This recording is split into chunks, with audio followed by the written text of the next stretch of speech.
खुशामदीद, आदाब, good morning, अस्सलाम वालेकुम। आप सबको हमारी तरफ से आप इस प्रोग्राम देखना शुरू कर चुके हैं। सलाम जेके गुलिस्तान न्यूज़ का मॉर्निंग शो। और आज के मॉर्निंग शो में हम कुछ अहम तरीन बातें आपके साथ शेयर करेंगे, कुछ मालूमात आपको बताएंगे, ग्राउंड ज़ीरो की बात बताएंगे, जम्मू कश्मीर का हाल अहवाल से आपको रूबरू करवाने की कोशिश करेंगे, मरकज़ और रियासत के बीच क्या कुछ चल रहा है उस हवाले से गुफ्तगू करेंगे, इस उम्मीद के साथ कि 10 बजे तक इस ट्रांसमिशन का साथ आप देते रहेंगे। टीवी पर आप हमें देख रहे हैं, फटाफट से हमारे सोशल मीडिया प्लेटफॉर्म का भी आप इस्तेमाल कीजिएगा, फेसबुक, ट्विटर, इंस्टाग्राम के साथ साथ हमारी ऑफिशियल वेबसाइट www.gulistannews.in पर लॉगिन ज़रूर कीजिएगा, जहां पर बराह रास्त नशरियात भी आप देखेंगे और उसके साथ साथ आप हमारे साथ जुड़ भी सकते हैं। वहां पर आप कमेंट कर सकते हैं ताकि हमें मुस्तकबिल के अंदर जो आप बात कहेंगे प्रोग्रामों को तहरीर और तरतीब देने में और आसानी जो है वो हो सके। और साथ साथ अपने आसपास के इलाके की बात आप ज़रूर रखिएगा। 9:40 पर जब फ़ोन लाइन्स ऑन हो जाएंगी आप और हम बात करेंगे, आपकी आवाज़ को हुकूमत तक पहुंचाने की भी सही और कोशिश की जाएगी। लेकिन हस्बे वादा और प्रोग्राम के फॉर्मेट के हिसाब से आज सबसे पहले जो बात होगी वो माजी की होगी, क्योंकि आज का दिन माजी के अंदर क्या कुछ कह रहा है और क्या कुछ सबक हमें सुना रहा है, बताएंगे आपको गौहर कुछे। शुक्रिया इशफाक। तो प्रोग्राम की शुरुआत में सबसे पहले बात करेंगे तारीख में आज के दिन के हवाले से क्या कुछ हुआ है मुल्क के अंदर और साथ ही साथ दुनिया भर के अंदर आज की तारीख यानी कि 21 अक्टूबर आज ही के दिन क्या कुछ हुआ वो हम आपको बताएंगे। आज ही के दिन 1577 गुरु रामदास ने अमृतसर शहर की बुनियाद रखी है। वो 21 अक्टूबर और 21 अक्टूबर 1727 रूस और चीन ने सरहदी माहदे किए हैं और 21 अक्टूबर 1970 में नॉर्मन ई बारलॉ को नोबेल इनाम से नवाजा गया। और आज ही के दिन साल 2012 में साइना नेहवाल ने डेनमार्क ओपन सुपर सीरीज का खिताब जीता है। वो आज ही का दिन था 21 अक्टूबर। और आज ही के दिन 1943 नेताजी सुभाष चंद्र बोस ने आज़ाद हिंदुस्तान की सूबाई हुकूमत बनाई है। वो आज ही का दिन था। और साल 1950 में आज ही के दिन चीन की पीपल्स लिबरेशन आर्मी तिब्बत में दाखिल हुई और मुल्क पर कब्जा किया। और आज ही के दिन 21 अक्टूबर साल 1999 फिल्मसाज BR चोपड़ा को 1999 में दादा साहब फाल्के अवार्ड से नवाजा गया। वो आज ही का दिन था जब उन्हें ये अवार्ड से नवाजा गया। तो ये थी कुछ ऐसी बातें जो तारीख में आज के दिन के हवाले से। अब बाज़ाब्ता तौर पर प्रोग्राम की शुरुआत करेंगे और शुरुआत करेंगे इशफाक गौहर। चलिए जी, खबरों में बढ़ते हैं आगे। और आज सबसे पहले बात ज़रा मॉस्को की करते हैं, क्योंकि मॉस्को के अंदर कल का दिन इंतहाई अहम था, क्योंकि मॉस्को के अंदर तालिबान और 10 मुल्कों के नुमाइंदों के बीच बातचीत होनी थी और माना जा रहा कि मौसर और मस्बत अंदाज में बातचीत आगे बढ़ी है।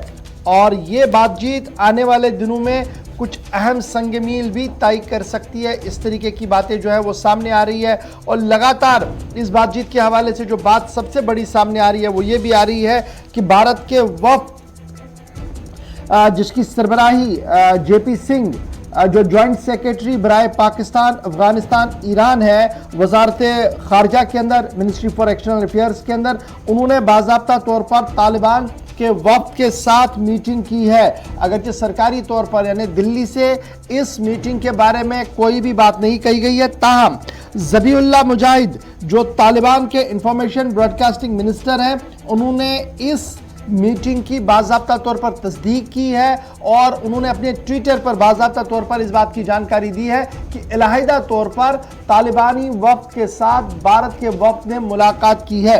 और जब यह मुलाकात हुई है तो इस दौरान वही मामला जो मीटिंग के अंदर था वही साइडलाइंस पर भी डिस्कस किया गया है।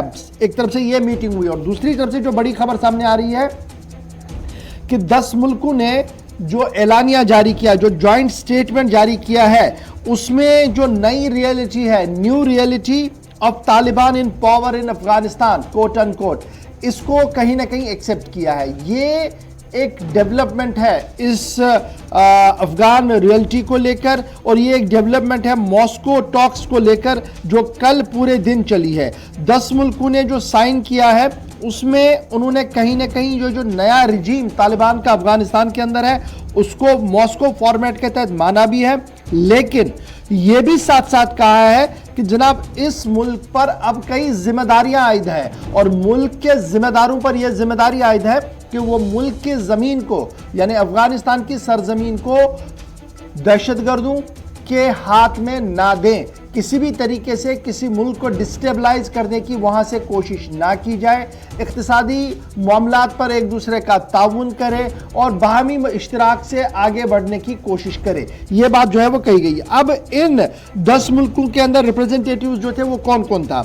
एक तरफ से चाइना था, एक तरफ से ईरान था, एक तरफ से रशिया था, एक तरफ से पाकिस्तान था। और इस टेबल पर और कौन लोग थे? Kazakhstan, Kyrgyzstan, Turkmenistan, Tajikistan, Uzbekistan.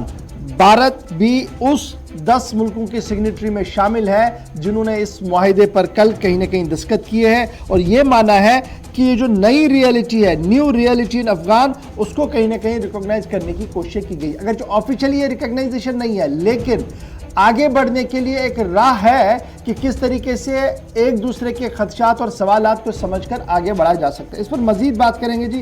रहमत कलीम हमारे साथ ज्वाइन कर चुके हैं। रहमत, लगातार अब नजर रखे हुए हैं अफगानिस्तान से मॉस्को तक इस पूरी खबर पर। कल भी हमने इस डिटेल में इस पर बात की थी और हम कल भी ये बात बता रहे थे कि देखिए ये जो मीटिंग है ये दरअसल एक संग-मील है और दरवाज़ा खोलेगा आने वाली जो प्रेडिक्शंस हो रही है तालिबान को लेकर, उसको लेकर। लेकिन जिस तरीके से मीटिंग हुई है और जिस तरीके से 10 मुल्कों का एलानिया सामने आया है मुश्तरका तौर पर, और फिर खबर यह भी है कि भारत के वफ्द ने अलहदा तौर पर मुलाकात भी की और ज़बीहुल्लाह मुजाहिद ने बाज़ाब्ता तौर पर इसकी तस्दीक की है। अगरचि भारत सरकार की तरफ से अभी इस पर मौक़िफ़ सामने नहीं रखा गया है कि मीटिंग हुई नहीं हुई, किस तरीके की हुई है, लेकिन ज़बीहुल्लाह के बयान के मुताबिक मीटिंग हुई है और अलहदा तौर पर मीटिंग हुई है। क्या कुछ अंदर की खबर है? क्या कुछ ज़राए ब्लॉग रूस से लिख रहे हैं और अफगानिस्तान के अंदर की सूरत हाल क्या कुछ कह रही है? जी देखिए, बिल्कुल अंदर की खबर यह है कि तालिबान के वफ्द का जो मास्को दौरा था, मास्को दौरे पर एक तो पहले वो समिट हुआ, इजलास हुआ। उस इजलास में अपनी बात रखने के बाद तमाम ममालिक जो शामिल हो रहे थे, करीब 10 ममालिक के, उनमें से बेशतर के साथ तालिबान के वफ्द ने मुलाकात की। हिंदुस्तान के साथ भी जेपी सिंह की क़यादत में बाज़ाब्ता तौर पर जो वफ्द शामिल हुई थी, उस वफ्द ने तालिबान के वफ्द से मुलाकात की है और तालिबान से मुलाकात के दौरान ये बताया है कि अफगानिस्तान को लेकर के हमेशा हिंदुस्तान संजीदा रहा है और अफगानिस्तान के साथ रिश्ते अच्छे रहे। इस वक्त अफगानिस्तान को ह्यूमन क्राइसिस के दौर से गुजरता हुआ दिखाई दे रहा है, जिसमें हर मुमकिन ताउन के लिए हिंदुस्तान तैयार है और अफगानिस्तान में कैसे इंसानी बहरान का खात्मा हो, कैसे सूरत हाल बदले, उसमें सपोर्ट करने के लिए हिंदुस्तान तैयार है। बाज़ाब्ता तौर पर यह हिंदुस्तान का मैसेज तालिबान को पहुंचा दिया गया है, जिसकी तस्दीक ज़बीहुल्लाह मुजाहिद ने की है। वज़ारत ख़ारजा के ट्विटर हैंडल हो, फेसबुक हो या फिर प्रेस कॉन्फ्रेंस हो, हर जगह अभी तक खामोशी दिखाई दे रही। शायद आज दोपहर के बाद कुछ बयानात वगैरह सामने आ जाएं, लेकिन इस बीच तालिबान के ने जो कुछ कहा है वो सीधे तौर पर 3 बुनियादी बातें हैं जो उन्होंने पेश की है इस मॉस्को इजलास के अंदर तमाम ममालिक के सामने। सबसे पहली बात जो थी वो सीधे तौर पर अफगानिस्तान को रीबिल्ड करने की, यानी तामीर नौ में तमाम ममालिक को सपोर्ट करने के लिए आवाज दी गई है तालिबान की तरफ से। और कहा गया है कि चूंकि हम एक नए दौर में दाखिल हुए हैं, एक नई इंतजामिया आई है और जो सूरत हाल है उसमें हम अफगानिस्तान को एक नए सिरे से खड़ा करना चाहते हैं। इसमें अफगानिस्तान को रीबिल्ड करने में तामीर नौ में तमाम ममालिक हमारा साथ दे। दूसरी सबसे बड़ी बात या सबसे बड़ा मुतालबा, सबसे बड़ी अपील दुनिया से जो तालिबान की तरफ से की गई थी, वो सीधे तौर पर इकोनॉमिकल कंडीशन को देख करके कहा गया कि हमारी जो मईशत है वो खस्ताहाली की शिकार है। मईशत की बहाली और बाज़ाबादकारी के लिए दुनिया हमारा साथ दे, हमें सपोर्ट करे। साथ ही साथ उन्होंने अमेरिका से अपील भी कर दी कि हमारे जो मुंजमद असासे हैं उसे जल्द से जल्द बहाल किया जाए, जिस पर अब से थोड़ी देर पहले अमेरिका ने इनकार कर दिया है। तो ये एक दूसरी अपील थी, सबसे बड़ी अपील जो मॉस्को के इजलास में की गई। तीसरी सबसे बहुत ही अहम अपील जो पहले से प्रेडिक्टेड थी पेशन गोई, जिसके बारे में की गई थी कि तालिबान वहां पहुंच करके अपनी हुकूमत को तस्लीम करने के लिए आवाज देगा, वही हुआ। तीसरी जो अपील थी या तीसरी जो बात थी वो यही थी कि तमाम ममालिक को कहा गया कि हम आलमी बरादरी के जो खदशात हैं उन तमाम खदशात को हल करने के लिए तैयार हैं, लेकिन उसके लिए मिल बैठकर बात करनी होगी और उसके लिए एक दूसरे के साथ जुड़ने होंगे। और जुड़ने का तरीका यह होगा कि आप हमें कबूल कीजिए। आलमी सतह पर आलमी बरादरी अगर तालिबान इंतजामिया को कबूल करती है तो मामला बहुत जल्दी से आसानी के साथ हल हो सकता है। जो आलमी बरादरी के मुतालबात हैं, जो खदशात हैं, उन पर हम काम कर रहे हैं और आगे भी काम करेंगे। साथ ही साथ उन्होंने यह भी कहा कि इस वक्त जो सबसे बड़ा खतरा दुनिया को लग रहा है या जो खदशा लायक है वो ये कि अफगानिस्तान की सरजमीन को किसी दूसरे मुल्क के खिलाफ इस्तेमाल न किया जाए या अफगानिस्तान की सरजमीन पर दहशतगर्दाना पैदावार पैदा न हो। इसको लेकर के तालिबान खुद कोशिश कर रहा है और अब तक के करीब 15 अगस्त से लेकर के अब तक के 250 से ज्यादा ISIS यानी दाइश के जंगजियों को गिरफ्तार भी किया गया है और उसे करीब दर्जनों हलाक किए गए हैं। तो दाइश के खिलाफ ये तो एक टेबल टॉक था जो चल रहा था, लेकिन एक बड़ी बात जिस पर सबकी नजर रही है मुल्क के अंदर वो ये था कि JP सिंह की सरबराही में जो जॉइंट सेक्रेटरी रैंक के अफसर है और वजारत खारजा में पाकिस्तान, ईरान और अफगानिस्तान की सूरत हाल को देखते हैं और गहरे सुलझे हुए अफसर है जी, बहुत माने हुए अफसर है।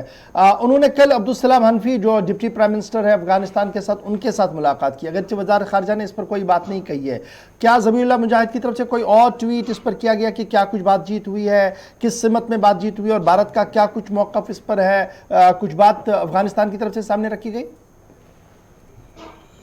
जी, ज़बीहुल्लाह मुजाहिद ने ट्वीट करके 3 लफ्ज लिखे। पहले ये कि हिंदुस्तान अफगानिस्तान की सूरत हाल को लेकर, अफगानिस्तान के रिश्ते को लेकर पहले दिन से ही फिक्रमंद था, रिश्ते बेहतर रहे हैं, इसलिए अभी जो सूरत हाल है उस पर तशवीश का इजहार हिंदुस्तान ने किया है, ये ज़बीहुल्लाह मुजाहिद इकरार कर रहे हैं। साथ ही साथ उन्होंने कहा कि इंसानी बहरान का अफगानिस्तान को सामना है, इसमें हर मुमकिन ताउन करने के लिए अफगानिस्तान के साथ भारत तैयार है। ये बाज़ाब्ता तौर पर ज़बीहुल्लाह मुजाहिद की तरफ से ट्वीट करके हिंदुस्तानी वफ्द की मुलाकात के हवाले से कहा गया, क्योंकि जितने मुलाकातें हो रही थी, जितने भी वो खुद से एक चीज आ रही है कि भारत की तरफ से कल जो डिप्टी प्राइम मिनिस्टर के सामने बात रखी गई है, चूंकि मैं अब अगरचे में ज़राया ये बता रहे हैं, वजारत खारजा के ज़राया बता रहे हैं, अभी ऑफिशियल नहीं है, कि जनाब ह्यूमैनिटेरियन एड की बात भारत सरकार की तरफ से सामने रखी गई है और गुंदुम को देने की बात कही गई है।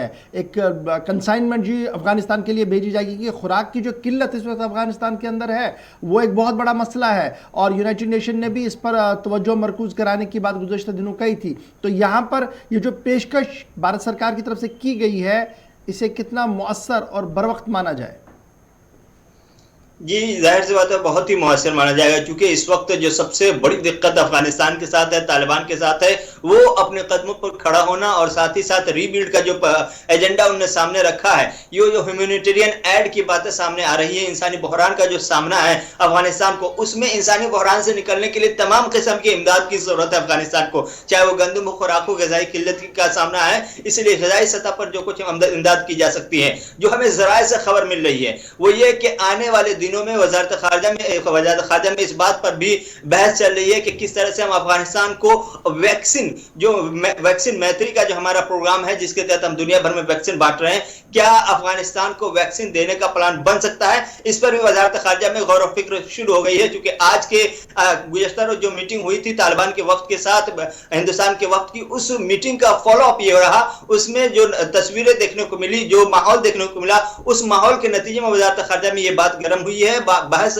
चल रही है कि कैसे हम अफगानिस्तान को ह्यूमैनिटेरियन ग्राउंड पर मदद के लिए, एक तो ग़िज़ाई किल्लत का सामना है, इसको मोटे तरीके से ऐसे समझो कि तालिबान को लेकर जो भारत सरकार का भी मौक़िफ़ है वो काफ़ी मोहतात है, खुलकर कोई बात नहीं है, लेकिन मुखालफत में भी कोई बात नहीं है। लेकिन जो ह्यूमैनिटेरियन एड दिया गया अफगानियों को, लेट इट बी, जो डिप्लोमेटिक लाइन आज मेरे ख्याल से आएगी कि हमने जी अफ़गान अवाम की फलाह बहबूद के लिए ये ह्यूमैनिटेरियन एड देने का ऐलान किया है, तो ये कहीं ना कहीं आने वाले दिनों में एक मस्बत पहल लेकर जो है वो सामने आएगी। बहुत बहुत शुक्रिया जी रहमत हमारे साथ ज्वाइन करने के लिए। फिलहाल तालिबान को लेकर क्या कुछ हो रहा था मॉस्को के अंदर, वो बात हमने आपके सामने रखी, और ख़बर ये कि जनाब डिप्टी प्राइम मिनिस्टर जो अफगानिस्तान के हैं वो भारत के वफ़द के साथ अलहदा तौर पर मिले और भारत ने बाज़ाब्ता तौर पर गुंदम की खेती को, यानी गुंदम की कंसाइनमेंट जो है वो भेजने की बात अफगानिस्तान कही है, जिसे तस्लीम किया है डिप्टी प्राइम मिनिस्टर ने। और ज़बीहुल्लाह मुजाहिद जो इंफॉर्मेशन और कल्चर के वज़ीर है, उन्होंने इस बात की तस्दीक अपने ट्विटर में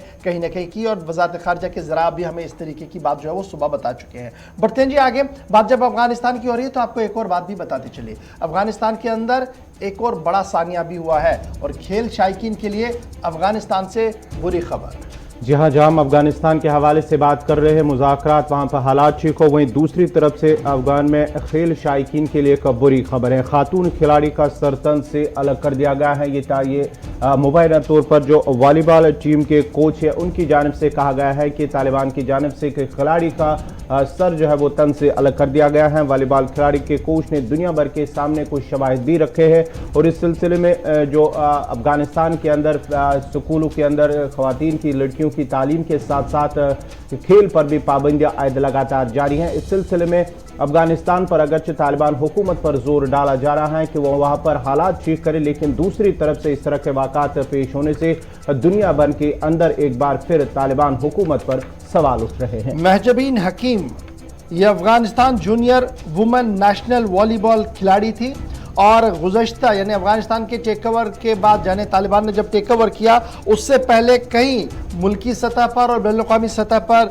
अफगानिस्तान की नुमाइंदगी उनकी की थी उन्होंने, और उन्हें बाज़ाब्ता तौर पर कत्ल कर दिया गया है। और कत्ल की सारे शवाहिद और कत्ल की सारी बात जो है वो वॉलीबॉल कोच जो इनके हैं उनकी तरफ से पूरी दुनिया के सामने रखी गई और ये कहा गया है कि अफजली जो इसका कोच है उनकी तरफ से ये कहा गया है कि ये पहला मौका नहीं है जब इस तरीके से ख़वातीन के ख़िलाफ़ जुल्म और तशद्दुद और एथलीट्स के ख़िलाफ़ तशद्दुद किया गया, बल्कि इससे पहले भी इस तरीके की खबरें आ रही। ताहम सर तन से जुदा करना इंसानियत सोज वाक़या और यही वजह है कि पहले अफ़गान फुटबॉल टीम जो थी ख़वातीन की वो मुल्क से चली गई, उसके बाद कुछ और लोग चले गए और इनका मानना था कि अफ़गान वॉलीबॉल की जो खिलाड़ी हैं वो भी बहुत सारे चले गए और चंद जो मुल्क के अंदर मौजूद थे अब उन्हें चुन चुन कर कत्ल किया जा रहा है और मीडिया उस पर एक लफ्ज़ भी नहीं लिख पा रहा है। तो ये तो अफगानिस्तान के अंदर की खबर थी। बात जरा बढ़ते हैं आगे, जल्दी से आपको बताते हैं अवामी राब्ता साइट ट्विटर के हवाले से खबर, क्योंकि ट्विटर का मुकाबला करने के लिए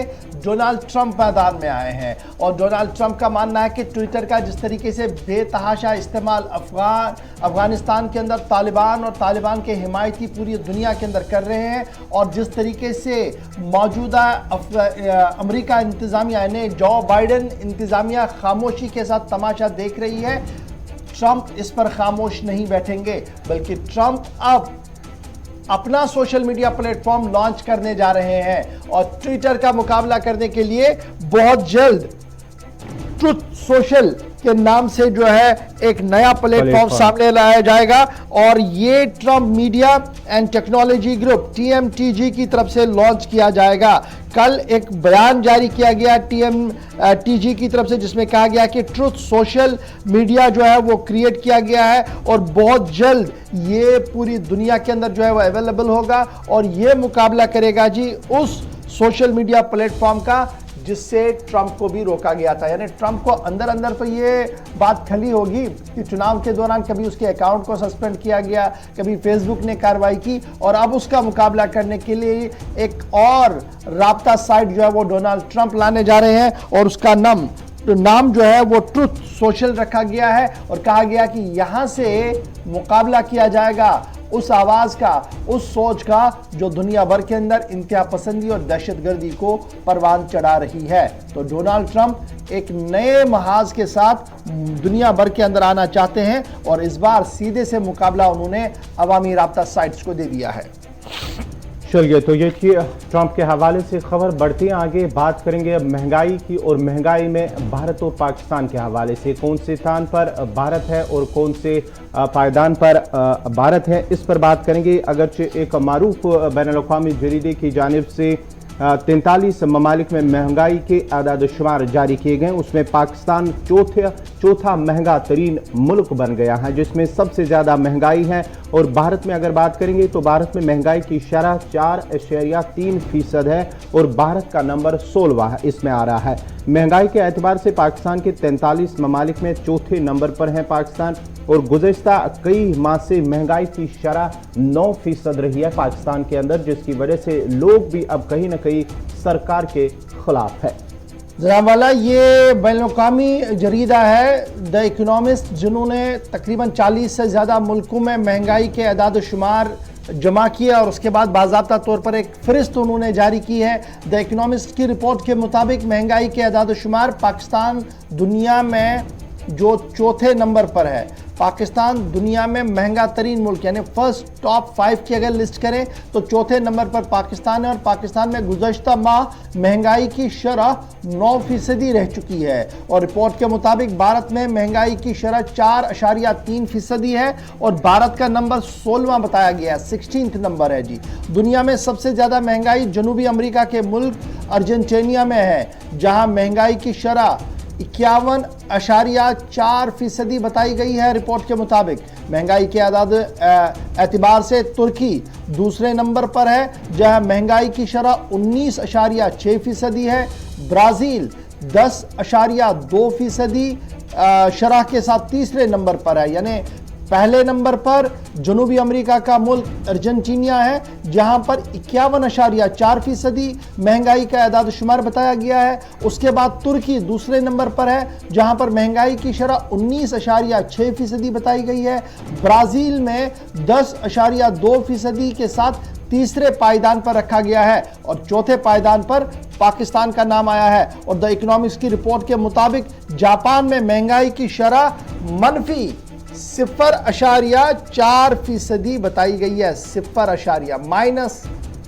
यानी यहां पर यह देखने वाली बात होगी कि जापान किस तरीके से निजाम को चल रहा है। जब दुनिया भर के अंदर बहरान है, जब दुनिया भर की बड़ी इकोनॉमिक्स डिरेल हो रही हैं, लेकिन जापान अभी कहीं ना कहीं मुस्तहकम के साथ नजर आ रहा है, जहां पर महंगाई की शरह मनफी 0.4% बताई जा रही है। तो ये जनाब सूरत हाल थी महंगाई के हवाले से। दुनिया भर के अंदर चंद मुल्क कहाँ पर है, भारत कहाँ पर है, पाकिस्तान कहाँ पर है और दीगर मुल्क जो इकोनॉमिक पोस्ट की जो रिपोर्ट आई थी वो हमने आपके सामने जो रखी है। बढ़ते हैं आगे, बात जरा मुल्क की करते हैं और मुल्क के अंदर किसानों की करते हैं, जहाँ पर 11 माह से लगातार एहतजाज चल रहा है। और एहतजाज किस बात का चल रहा है जी? 3 बड़े कानून जो पार्लियामेंट से पास हुए हैं, जिसका इतलाक मुल्क भर के अंदर चल रहा है, उन कानूनों को लेकर किसान सरापा एहतजाज है। और नए सिरे से अगर आप माजी में देखें 11 महीनों के दौरान तो बातचीत के कई राउंड हुए, नाकाम हुए हैं।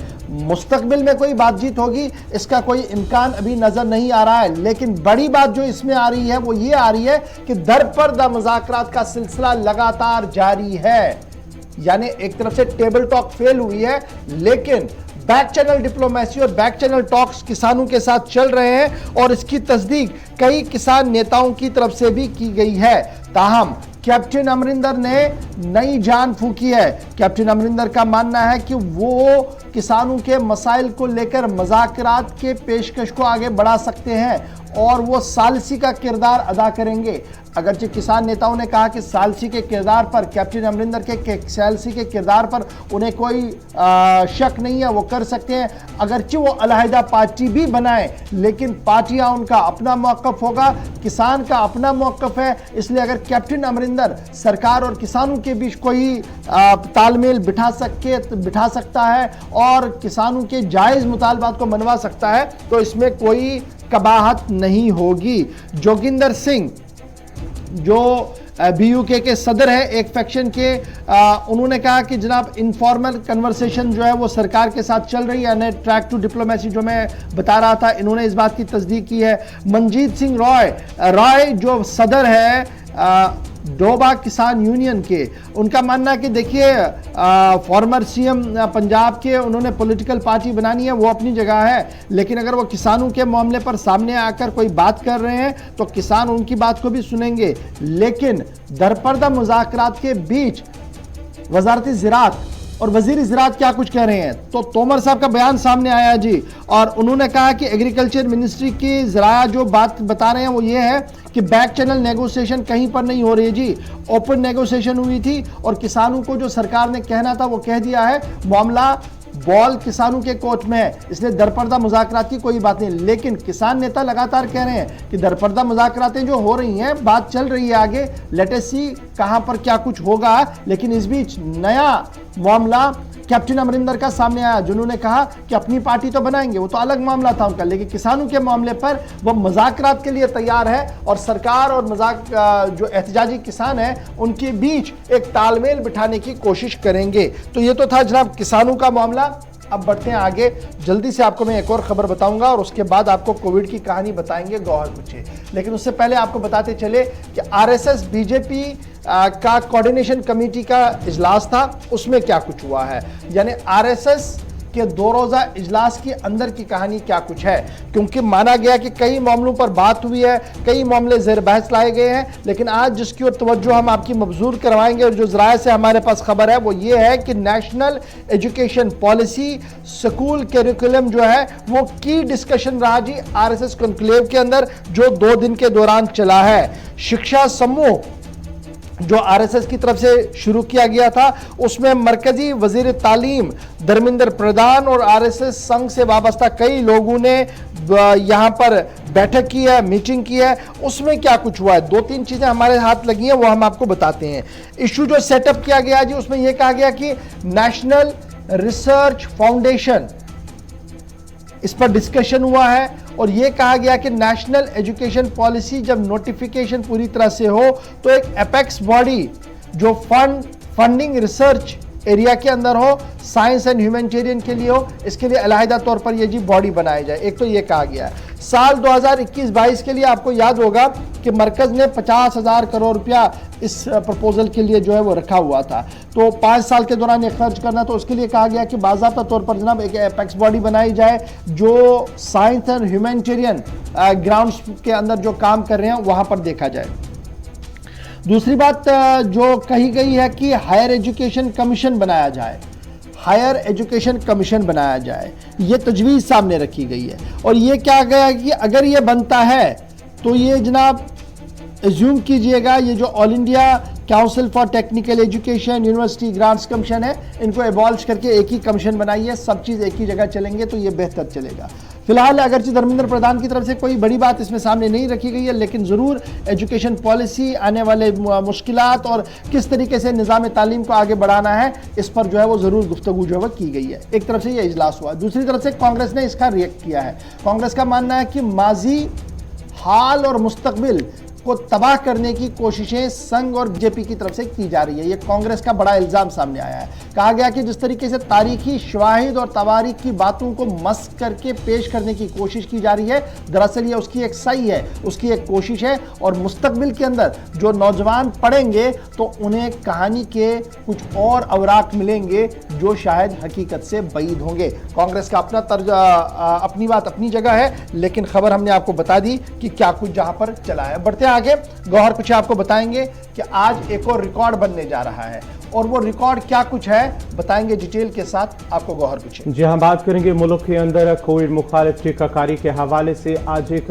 बड़ा जो हदफ है मुल्क के अंदर वो आज पूरा होगा और बात करेंगे मुल्क में कोरोना मुखालिफ टीकाकारी मुहिम, आज 1 बिलियन लोगों को टीका लगाने का हदफ वो मुकम्मल होगा और इस सिलसिले में आज तकरीबात भी मुनक़द होगी। वज़ारत सेहत की मरकज़ी वज़ीर सेहत की जानिब से जो कई अहम प्रोग्रामों में शिरकत भी करेंगे और मुल्क भर के अंदर मुख्तलिफ रियासतों के अंदर इस सिलसिले में प्रोग्राम तकारीब का एहतमाम भी किया जाएगा। और साथ ही साथ नई दिल्ली में लाल किले के अंदर जहां एक सबसे जो बड़ा तकरीबन 1400 किलोग्राम वजनी तिरंगा लहराया जाएगा, उसके साथ साथ ही एक सॉन्ग यानी कि एक गाने को भी लॉन्च किया जाएगा आज की तकरीब के हवाले से। आपको बताते चले कि 10 मिलियन जब टीकाकारी जो टीके लगाए गए हैं, जब ये मुकम्मल ये हदफ हुआ था तो वो अगस्त के महीने में हुआ था। उसके बाद ही 25 मिलियन का टीका का जो हदफ है वो जब वज़ीर आज़म नरेंद्र मोदी के जन्म दिन था उस दिन मुकम्मल हुआ। और आज जो है आज 100 बिलियन यानी कि 1 बिलियन जो टीकाकारी है वो आज मुकम्मल होगा, वो आज हदफ मुकम्मल होगा। और इस सिलसिले में जहां नई दिल्ली के अंदर तकरीब मुनक़द होगी, लाल किले के अंदर सबसे बड़ा तिरंगा लहराया जाएगा, उसके साथ साथ ही एक सॉन्ग को भी लॉन्च किया जाएगा जिसे कैलाश खैर ने गाया है। उसके साथ साथ ही मुख्तलिफ रियासतों के अंदर मुख्तलिफ मकामात पर तकारीब का एहतमाम भी किया जाएगा। चलिए जी, टीकाकारी के मुहिम के हवाले से आज तकरीबात का एहतमाम किया जा रहा है क्योंकि एक नया रिकॉर्ड कायम होने जा रहा है। और लाल किले पर जहां सबसे बड़ा खादी का तिरंगा लहराया जाएगा, 1400 किलो वजनी ये तिरंगा होगा। आपको याद होगा इससे पहले करगिल के अंदर इसी तरीके का खाकी का सबसे बड़ा तिरंगा लहराया गया था और अब रेड फोर्ट पर यह दूसरा होगा। उसके साथ साथ आज जब यह तकरीब मुनक्किद होगी तो मनसुख जो यूनियन मिनिस्टर फॉर हेल्थ है मनसुख मांडविया, उनकी तरफ से कैलाश खेर ने जो गाना गाया है उसको ऑडियो वीडियो को भी आज रिलीज किया जाएगा रेड फोर्ट से। इस तरीके की बात जो है वो सामने रखी गई है। यहाँ पर छोटे से ब्रेक के लिए रुक रहे हैं, ब्रेक के उस पार आएंगे तो बात जरा जम्मू कश्मीर की करेंगे, क्योंकि ऑपरेशन का आज 10वां दिन है और 10वें दिन के दौरान अब सिक्योरिटी एजेंसीज ने कुछ नया सोचा है। नया है क्या, बताएंगे आपको ब्रेक के बाद।